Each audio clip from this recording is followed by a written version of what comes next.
Rudiger take legal action after he is linked with terrorist organization. Antonio Rudiger and the German Football Association (DFB) are taking legal action after the Germany star was linked to a terrorist organization.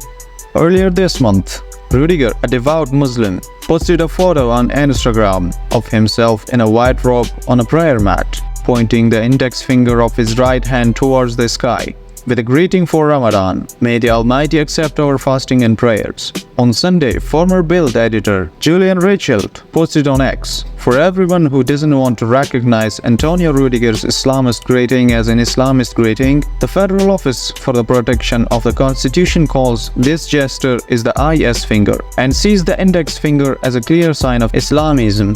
Now Rudiger has filed a criminal complaint with the Berlin Public Prosecutor's Office, and the DFB has also reported the case to the Central Office of Combating Internet Crime (ZIT) of the Frankfurt Main Public Prosecutor's Office. The Real Madrid star feels vilified and slandered for an Instagram photo at the beginning of the Islamic fasting month of Ramadan. When asked, Rudiger said he did not want to comment on Monday evening. Germany faced the Netherlands in a friendly in Frankfurt on Tuesday night. On Monday, Rudiger issued a criminal complaint against Reichelt to the Berlin Public Prosecutor's Office because of insult or slander, inflammatory insult and sedition, as the complaint states. The DFB also filed a complaint and reported the Reichelt tweet to the Public Prosecutor's Office as hate speech. Bild also received mail from Rudiger's lawyers.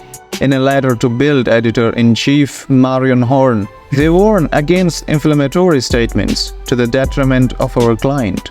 Reichelt issued a response on X on Monday night, where he doubled down on his remarks on Rudiger's gesture. He wrote, "This gesture has been completely co-opted by terrorists over the last 2 decades. It has undisputedly become the greeting of ISIS and Islamist murderers all over the world, of people who also murdered in Berlin and bring disaster and immeasurable suffering to the world. Anyone who poses like this in public is consciously showing the greeting of fanatics and not an innocent spiritual gesture. It is a normalization of a terrible ideology that has already taken over for too much space in this country. Also and especially because it's about a popular national player, you shouldn't allow yourself to be intimidated. It is important to point out that this political ideology goes against everything that our values are. The raised index finger of Islamism with which terrorists around the world celebrate their murders does not belong to Germany. I will never let anyone stop me from saying that." Rudiger is currently with the German national team as they prepare to face the Netherlands on Tuesday night.